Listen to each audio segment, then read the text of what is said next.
வணக்கம்.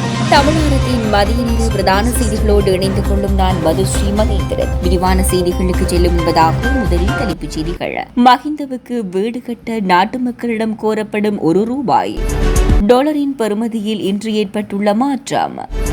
தேங்காயின் விலையில் கடுமையான உயர்வு, குறைந்துள்ள உற்பத்தி. உயிர்த்த ஞாயிறு குண்டுவெடிப்பு, இன்று அரசை அதிர வைப்பேன், எச்சரிக்கும் கம்மன் பில.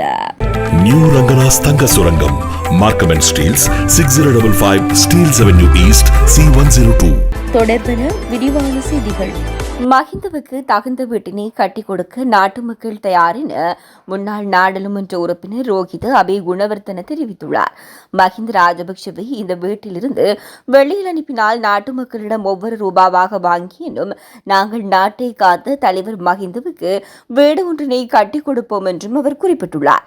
நேற்றைய தினம் மஹிந்த ராஜபக்சவின் விஜயராமையில் உள்ள இல்லத்துக்கு சென்று திரும்பும் போது ஊடகங்களுக்கு கருத்து தெரிவிக்கையிலே ரோஹித அபேகுணவர்தன மேற்கண்டவாறு கூறினார்.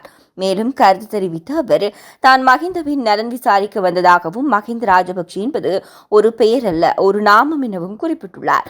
அத்துடன் நாம் அச்சமடைய தேவையில்லை, குற்றம் இழைத்திருந்தால் தண்டனை வழங்குவதற்கான உரிமை உண்டு. ஆனால் அரசியல் குரோதங்களுடன் அரசியல் எதிர்த்தரப்பினரை நடத்திய அரசாங்கத்தின் ஆயுட்காலம் குறைவானது என்றும் அவர் சுட்டிக்காட்டினார். இதேவேளை ஏதோ ஒரு வகையில் மஹிந்த ராஜபக்சவிடம் அரசியல் ரீதியில் பழிவாங்க முயற்சிக்கும் போது அதனை அரசியல் அநாகரிகமாகவே நான் பார்க்கின்றேன் என ரோஹித அபேகுணவர்தன மேலும் குறிப்பிட்டுள்ளார். இலங்கை மத்திய வங்கி இன்றைய நாளுக்கான நாணய மாற்று விகிதங்களை வெளியிட்டுள்ளது. அதன்படி அமெரிக்க டாலரின் விற்பனை விலை 303.11 ரூபாவாகவும் கொள்வனவு விலை 294.47 ரூபாவாகவும் பதிவாகியுள்ளது. அத்தோடு கனேடிய டாலர் ஒன்றின் விற்பனை விலை 206.48 ரூபாவாகவும் கொள்வனவு விலை 198.9 ரூபாவாகவும் பதிவாகியுள்ளது.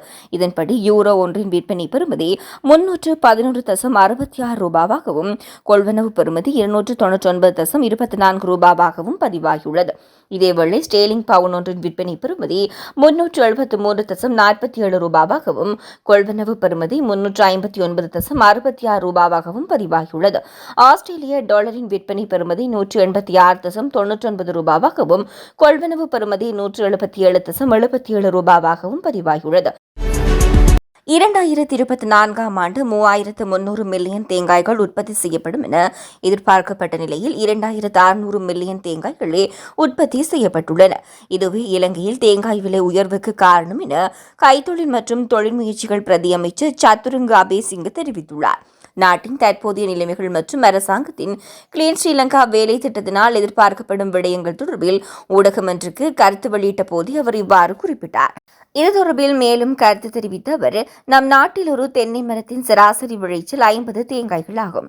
சராசரியான முறையில் பராமரிக்கப்பட்டால் 80 தொடக்கம் 100 தேங்காய்கள் வரை உற்பத்தி திறனை அடைய முடியும். இந்நிலையில் 2023ஆம் ஆண்டு அண்ணளவாக 3100 மில்லியன் தேங்காய்களை பெற்றுள்ளோம்.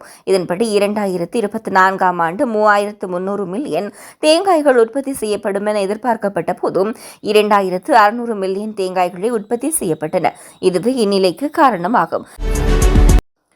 உயிர்த்த ஞாயிறு தாக்குதல் தொடர்பில் அரசாங்கம் கூறும் பொய் தொடர்பில் இன்றைய தினம் நாட்டுக்கு அம்பலப்படுத்தப்பட உள்ளதாக பிவித்ரு ஹெல உரிமையின் தலைவரும் முன்னாள் நாடாளுமன்ற உறுப்பினருமான உதய கம்மன்பில தெரிவித்துள்ளதாக தென்னிலங்கை ஊடகம் ஒன்று செய்தி வெளியிட்டுள்ளது.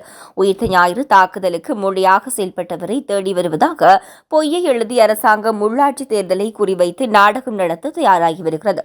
இது தொடர்பில் சகல ஆதாரங்களுடனும் உதய கம்மன்பிள்ளை இன்றைய தினம் அம்பலப்படுத்தப்பட உள்ளதாக தெரிவிக்கப்படுகிறது. அந்த வகையில் இன்றைய தினம் பிவித்ரு ஹெல உரிமைய கட்சியின் தலைமையகத்தின் விசேட ஊடகவியலாளர் சந்திப்பொன்றை நடத்தி அவர் இதனை வெளிப்படுத்த உள்ளதாக குறிப்பிடப்பட்டுள்ளது. இதேவேளை உயிர்த்த ஞாயிறு தாக்குதல் குறித்து சேனல் 4 அலைவரிசைக்கு தகவல்களை வழங்கிய அசாத் மௌலானா என்றழைக்கப்படும் முகமது மஹிலார் முகமது ஹன்சீஸ் மேலும் தகவல்களை வழங்க தயாராக உள்ளதாக சிரேஷ்ட போலீஸ் அதிகாரி ஒருவர் தெரிவித்துள்ளார்.